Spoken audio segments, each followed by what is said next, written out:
A bit of mayhem coming this weekend, a bit of mayhem coming your way in the next 15 minutes of Shot Clock. Kieran Donaghy, good morning to you. Morning, Jar. How's the farm? Good. I'm as excited about this weekend's Gaelic football as I've been, I'd say, since 2010. Yeah, it is. It's there's huge buzz around. Everybody's talking about it. It's great. Look, it's whatever about the Super 8s. It's thrown us out probably the best 4 teams left, and I suppose that's all you can ask for, isn't it? Yeah, and we know enough about both teams. We've seen their first team play at some point or other. In Dublin's case, maybe even we've seen it twice. Who knows? We've seen it too much. Where are we starting this week? We're going to just start on systems versus matchups, George. I want to get your thoughts on what's more important and what's going to be the key to, I suppose, mainly the Dublin and Mayo game the weekend. A good column today from Ed Collin in the Examiner, making this very point that it's well and good coming up with players to try and beat Dublin, but unless you actually have a system and a game plan, and unless you actually have a philosophy that overrides absolutely everything, so when it comes down to it, you're not leaving it down to the individual player to make a decision that's going to win you or lose you the game when the game is on the line in the last 5-10 minutes. That everybody's role is drilled into them. They know exactly what they're supposed to do at every point during the game, and so a level of trust builds up. The way Dublin have managed to, ever since Donegal beat them 5 years ago, you look at that team and you always know that with 10 minutes left to go, no one is going on a solo run. No one is actually just taking the game and saying, okay, I'm going to go off now and try and be a hero. They all stick to exactly what their routine is because that has been drilled into them. They have a very bespoke style of play. There's a case to be made that at this stage in the evolution of the other teams, that actually Tyrone are the most likely ultimately to beat this Dublin team because they do have a game plan that they all believe in and they do have a sense of exactly what their responsibilities are. Now, maybe their forwards aren't good enough to rack up the score that you need to win a game against Dublin. We're going to have to wait and see, and maybe they don't even get the opportunity to play against Dublin this year. I just think that there's been a massive over-exaggeration of the importance of the matchups from Mayo's perspective this weekend, because if they don't actually have a game plan to try and score 220 is the figure that Michael Murphy says, then there's no point in getting your matchups right. I like, matchups are important, but I think we talk about Dublin's system, this Dublin system is why they win. It's the Dublin system is easy enough to play when you've got the calibre of players that Dublin have all over the pitch. And when you're talking about that last 10 minutes, there's nobody goes in the solo run for Dublin in the first minute, never mind the last 10 minutes. They're just really good athletes, really good decision makers. They're all playing for the one thing. They're used to winning. They're used to winning down the stretch. And I think, for Mayo, I disagree with you on the point that Tyrone are best. I don't think Tyrone are best set to beat Dublin, because I think Dublin pick apart Tyrone's system easily enough with their decision making and their coolness. You saw what Cork did in the first half against Tyrone. They didn't go into contact. They didn't fall for any messing. They kept the ball in hand. They kept it out of hassle. They got their strike runners on the go, and it's why Dublin really have had no real issue with Tyrone over the last number of years. So, I think Mayo have given Dublin the most issues in the last 3 or 4 years, and they do it because they put a lot into their matchups and they try and go toe to toe. And if you look at the game last week in Castlebar with all the systems, it was Mayo's matchups that won them the game. It was Mayo's, it was Mayo's big move was Paddy Durcan up on one of Donegal's most influential players, Ryan McHugh, and he outscored him 3 points, no score. He ran the show. He was bombing forward, and I think Mayo need a bit of that. I think trying to find a system. Mayo aren't really a system team. They're all blazing guns. They go man to man. They go toe to toe with you and try and outgun you. Okay, well we'll come back to the details of how you think that game's going to go, and we talk about the tactics of both teams a little bit later on. I want to move on because Wayne Rooney joined Derby this week. Obviously, it's a big move for him. He's coming back from Washington, and he's going to be a player coach, and it's an 18-month deal. So here's a player who Sven-Goran Eriksson said was the biggest football brain that he ever experienced. I think that might just be Sven trying to insert himself into the conversation. I can't help but think that's just Sven's ego talking there, because now we're talking about Sven. But what did you make of this? Because it's an interesting move for somebody who obviously does not need the cash. Yeah, it is. And to be honest with you, I think it probably been straight. It probably boils down to the family not probably settling in DC, and he's got a youngster that's going into secondary school now. So I'd say getting home was probably, and he probably tried the American thing and he might have enjoyed it a bit. He played really well. He scored 23 goals. He had 12 assists. I think only 2 players were better than him. on the stats last season. He obviously had that way, the one he got the halfway line goal. He did the one where he sprinted back and got the sliding tackle and drove it up the pitch and crossed it in from 60 yards to set up the winning goal in the game. So he's had a really successful time. So it wasn't like he went over there and was a bust. So I think he probably feels there's a bit more in him to score goals. You might be right with Ericsson wanting to get himself in the conversation, Ger, but I honestly think that, you know, sometimes we judge people by what they're like in interviews or if they're quieter or maybe stuff that they do in their private life would lead you to believe that they don't make good decisions. But a lot of these guys can be really sharp in a football sense. And a lot of these fellas can be really good, you know, talking to guys one-on-one individually. So maybe he does want to go down the coaching route. And this is a perfect opportunity for him to tie in the boat, get the best out of himself as a player in the last 2 years of his career.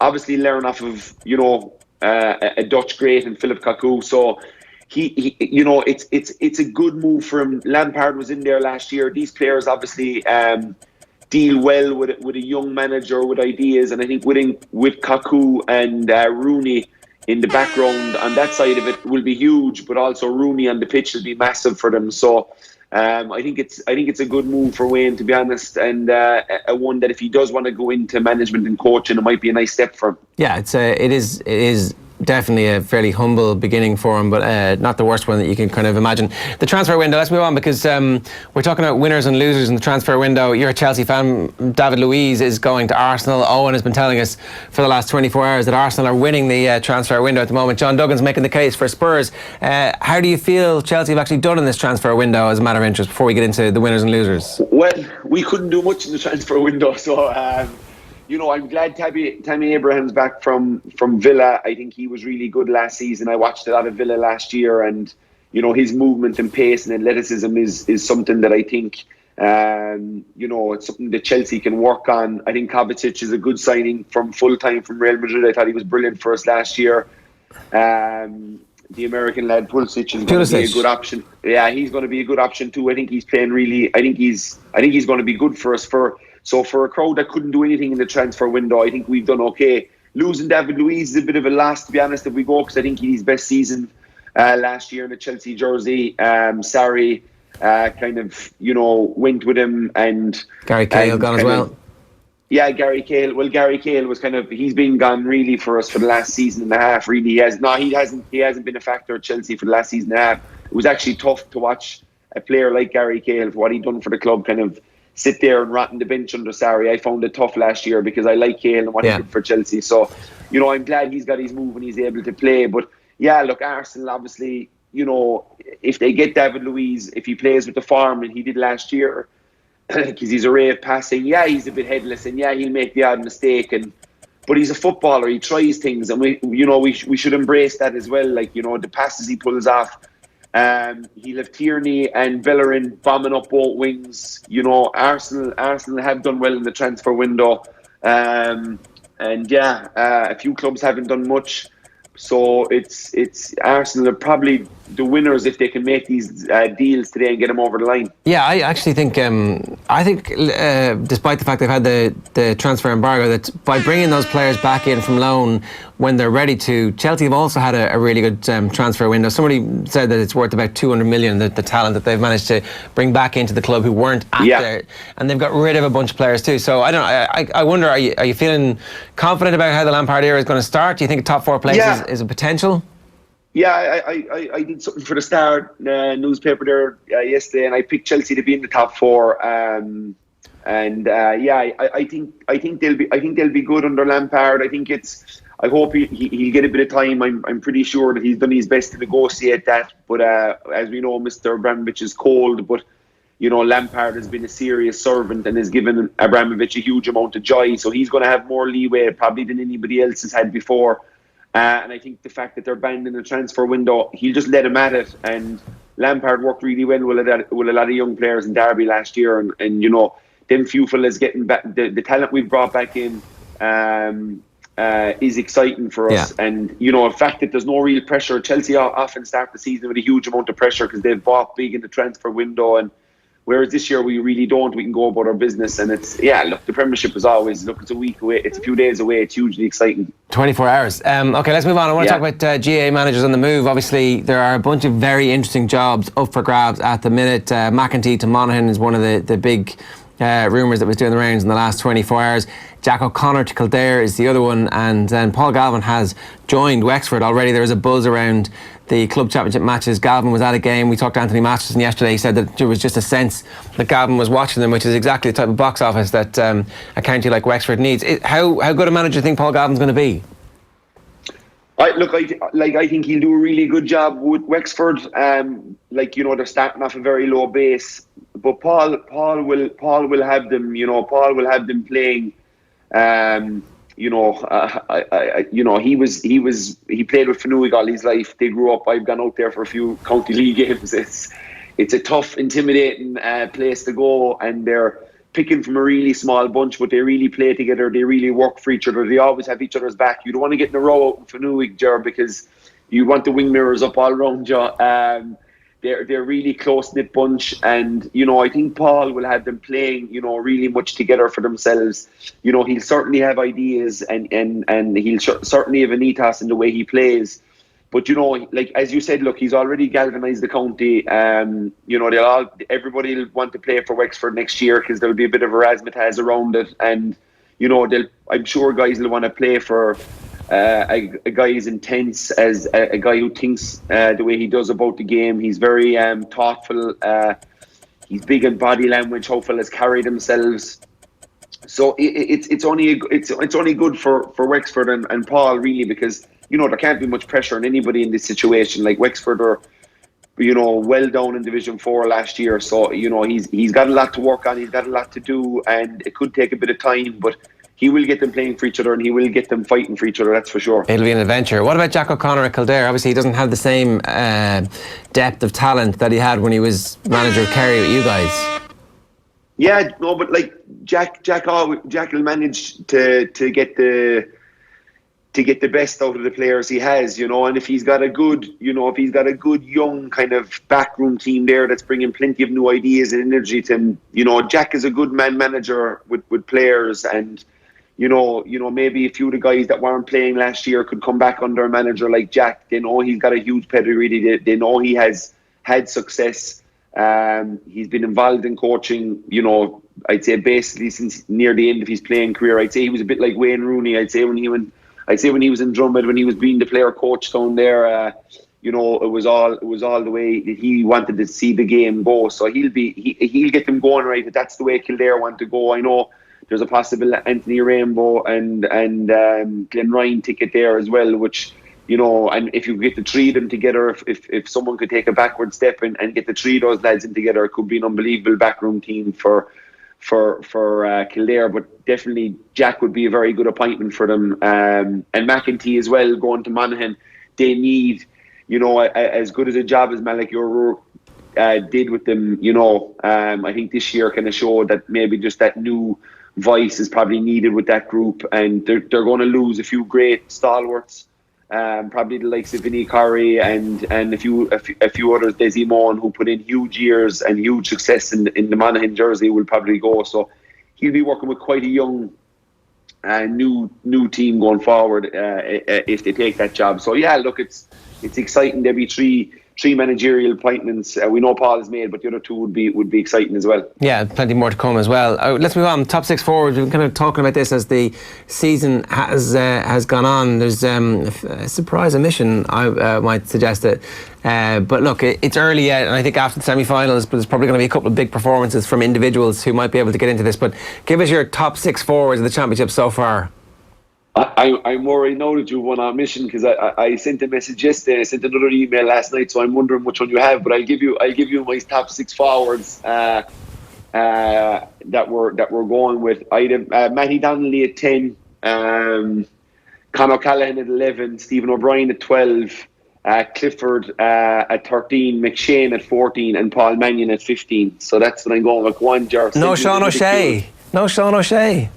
Yeah, it's to be honest, if I three Kerry fellas on, and Paul Gainey's going well as well, so he was in my mind as well, but there's no Mayo man there, so I don't know what that says, but on form, that forward line is ridiculous. And yeah, I think Conor Callaghan, he's either going to be inside at 14 or at 11. And to be honest, McShane is slightly going better than Sean O'Shea has for the duration of the season and who's on form. So I went with McShane, but there is certainly other guys there that could go into. But I think that forward line would be pretty hard to stop at the moment, with Matty Donnelly being at 10, big, able to get around the place. Conor Callaghan and Stephen O'Brien at 11 and 12. And then the inside line of Clifford, McShane and Mannion is... I wouldn't fancy picking 6 backs to mark them, to be honest. No, you'd need to be picking 8 backs to mark them, I think, with that talent. At Blanket. Speaking of which, right, let's because this kind of catapults us into the next conversation about what it is that these individuals are able to do. Like this Dublin forward line in particular, if you're the Mayo management team, what are you thinking about stopping that Dublin team scoring? What are you thinking about trying to win this game? How do you just go from last week's performance to the extra 25-30% that you really need to lift a tight game last week against Donegal to actually beating the Dubs in Croke Park? Yeah, look, there's obviously a huge step needs to be taken by Mayo from beating a Donegal team that was missing 3 or 4 guys, and I know Mayo are missing guys as well, and I think who they get back from those guys that are missing is big the weekend. I think you'll see Chris Barrett with his centre of gravity and his tightness on Conor Callaghan just to try and ruffle his feathers. I think you'll see Brendan Harrison on Dean Rock. I think the matchups are important for Mayo, to be quite honest with you. I know you said earlier on that systems are more important, but I think for this Mayo team right now, they're so experienced. They know what it takes to win, and I think that they're going to get there. These matchups are very important for them. I think Key Higgins will be on Paul Mannion. Lee Keegan will be on Kilkenny. He'll follow him around the place and try and get him going on the back foot and try and get going forward so much that, if Kilkenny is getting ball, he's actually getting it back in his own half-back line and he's not up driving across the 45, setting up attacks. And to be honest, I play Paddy Durkin on Howard. I just put him at 5 and let him pick up Howard and let him try and influence himself on Brian Howard rather than, I know the suggestions that he might go up and do what he did with McHugh and go up and Jack McCaffrey, but I just think Jack McCaffrey, is a guy that his pace is just so raw that he's just hard to stop in a way, and I don't care who's on him. And I think, to be honest, I'd just put Kevin McLaughlin out there and I'd try and get McLaughlin to get on a lot of ball to keep McCaffrey busy, maybe to keep him from bombing forward a bit. But the big thing will be who has the ball. And, I hope Mayo come with a really good press the weekend. That's if they have any chance of beating Dublin. They have to come with a high press. They've worked on it. I'm sure they've got different variations of it, but they're going to have to be excessive with how they use it and when they use it at time. Anytime there's an injury up that side of the pitch or the ball is dead, I'd be getting in the press any free, any 45, get bodies up in the press, because if they let this Dublin team have the ball and come up the pitch, I just think it's going to be a tough day for them. But if they start in the press and they get their matchups right, and Doherty out now, I think they have to go with, if Diarmuid O'Connor is fit and he's training and he's back in the panel, and if he's good enough to be in the panel, I think you just go with him and you just start him. I know he's been out for 8 weeks. Yeah, but get as much as you can out of him until he... Get it. But to be honest with you, he's had an injured wrist, so the one thing you can do when you have an injured wrist is run. And, I've been out with collarbones and wrists and elbows before, and, it's a nightmare because you prefer to be training with the lads or on the outside looking in, getting your hole open. Okay, okay, fair enough. Well put. 47 minutes past 8 this morning. I want to just ask you about that though. Say all those matchups that you've talked about are great and they work out for Mayo, and then suddenly you've got Fenton rampaging forward and you've got McCarthy rampaging forward, and what's the value of the matchup versus the system that you need to be able to stop Dublin doing what they're going to do to you anyway? Well, I think Mayo are the best tackling forward line. Themselves in Dublin are the 2 best tackling forward lines in the country, and had been over the last 2 years. And I think Mayo's forwards know the tackle. I think the work they've done with Tony Buckley, showing teams down the sideline, their system mightn't be as obvious to everybody, but the way I see them tackling, and I see Cillian O'Connor, he'll chase somebody down from the side on.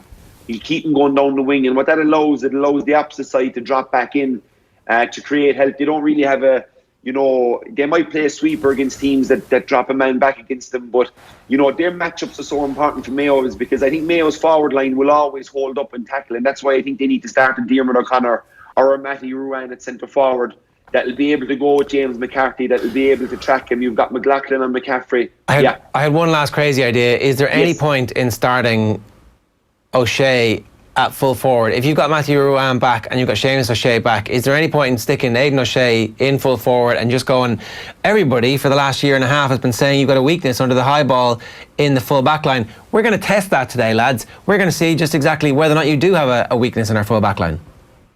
You know what? Aidan would do damage in there. But it's just something I don't see them going with, Ger, to be honest. He hasn't been there all year. I think he's been a Colossus around the middle of the field. If I was Dublin, I'd put Fenton on Aidan O'Shea and I'd try and get Fenton to get off the half-forward line as much as I could and just keep Aidan O'Shea going backwards. And, I'd worry for Mayo because I think Dublin will do that the next day. I would be saying, if I was a Mayo manager, I'd be telling Aidan O'Shea, go out and get on Macaulay or whoever else they've out there and let Seamus O'Shea try and spoil Fenton for as long as possible. But I think they'll put Johnny Cooper on Killian O'Connor because they'll go toe-to-toe and they'll be arguing and they'll be like two billy goats going at each other so much. So that could take Killian out of their game, which they'd be delighted with. Yeah. They'll probably put Davy Byrne over on James Carr. And, James McCarthy's going to be there. And I think you need a Diarmuid O'Connor there that will keep James McCarthy honest and have to worry about defending as well. Okay, let's talk about the other big game. Obviously, it's a massive game from Kerry and Tyrone's perspective. If Tyrone don't make it back to an All-Ireland final, they'll feel like the year was failure. If Kerry do make it to an All-Ireland final, they'll feel like this young team is going to have a full opportunity, a full season to really grow into exactly what it means to be the inheritors of the last great Kerry team. In the papers today, Sean Cavan is saying that he feels it's a 2-point win for Tyrone because their physicality is the thing that is going to set them apart and give them an advantage over Kerry. How do you see this going? And if Kerry are going to win, how will they win this game?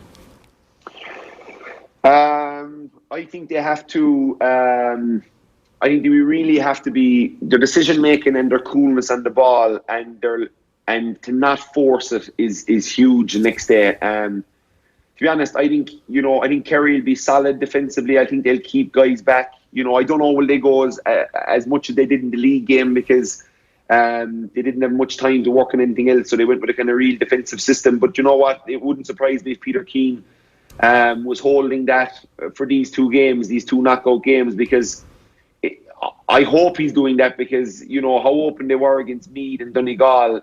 I think if Tyrone see Kerry going mano-a-mano 2-on-2 inside the 45, I think Mickey Hart will be running down to his selector to get Matty Donnelly in as quick as possible next to McShane and just let Kerry get everybody back and then counter-attack and kick it into the two boys. So I hope Kerry come with a more kind of rigid defensive approach and not to fall into the trap of bombing everybody forward and leaving yourselves very vulnerable on the counter-attack because McShane is an unbelievable out for Tyrone. That's why their system works so well. They're able to get bodies back, get it up to the 45. He makes a great run. They give it to him. Then they're sludding and these guys coming off him. So they have their... But if you look at how Cork tackled Tyrone in the first 20 minutes of that game in Croke Park, and I sat behind the goals for it, they were really cool. They never went into contact. They played like Dublin do against Tyrone. They moved the ball around. They got strike runners coming. They had runners coming that had no interest in getting the ball. Cork halfbacks that were just running off the guy's shoulder that had the ball. But all he did is when they ran past the man, he took the two sweepers or the blanket with him and it allowed the man the ball to go on his run or give it to the next man that was coming. But, they drew a lot of frees off Tyrone. They looked so comfortable. They were up four points, I think, at half time. They were cruising until Tyrone came out in the second half with McShane inside and started to get a foothold and Cork began to panic for the start of the second half. So I think, that's a huge thing for Kerry that they be patient and that they pick off Tyrone and that they don't start forcing it into Gainey and forcing it into David Clifford and Stephen O'Brien doesn't try and take on five fellas like he's been doing so well all year because that's grand against one-on-one teams. But if you start going blindly running against Tyrone, you're going to find yourself running into bodies and they'll turn you over. So they have to be very slick with the ball, Kerry do the next day. And they have to bring the edge. There's no point in Tyrone being, they're just stronger and more physical. These Kerry fellas are doing all the gym work the same as everybody else. Edge has nothing to do with gym work anyway. It's all about attitude. It's all about how you approach it. They'll have to be on the very, very limit of the aggressive side of their game, Kerry, the next day. You know, at the back, they need to be at it. They need to be at it from the throw-in. They need to set down the marker like they did to Mayo and Killarney. There's a big Kerry crowd travelling the next day. You know, everybody I talked to is going to the game. Flags are up around the town. There's flags on cars. There's a big buzz around the place. And Kerry are going to need, this Kerry team will come and hopefully give a big performance. Yeah. They are inexperienced. They are a young group. But look, it's a huge chance for them to get into an All-Ireland final. Yeah, it's prediction time. Who's going to win Dublin Mayo? Oh, it's you probably want one with an answer now because I might probably have to rambling on too much. Dublin will either win by 10 or Mayo will win by 1. I'm not. It's going to be a late decision, later in the week, full decision for me. But if I was pushed on it, and for the romantic side of it, and for everything, maybe Mayo by 1. Whoa! All right. Shot clock prediction is Mayo by 1. That's what we're sticking you to. Fair enough. Yeah, we'll go with it. And if Dublin win by 10, I can always throw that back at you next week. But yeah, we'll go with Mayo. Mayo pulling the biggest upset of the year out. I called Roscommon going to Castlebar winning and Cavan beating Monaghan, so I'm going to go with the underdog again. Okay, and then Kerry Tyrone. Kerry by a pint. Right, and then it is Man United Chelsea. Come on, you Blues. A Chelsea 2-1 win. Chelsea win. I don't know the score. I won't go with the score, but Chelsea to win, get the Frank Lampard season off the flyer. All right, good stuff, Kieran. Enjoy. Thanks very much. Shot clock in the books. Thanks, Joe. See you next week. That is this week's Shot Clock. I'm going for the Dubs. I'm going for, I don't know what, I think at this stage I probably have to start picking Tyrone to beat Kerry. And I also think that Chelsea are going to get something out of that game. It might not be a victory, but certainly they're not going to get beaten. Right, that is it for this week's Shot Clock.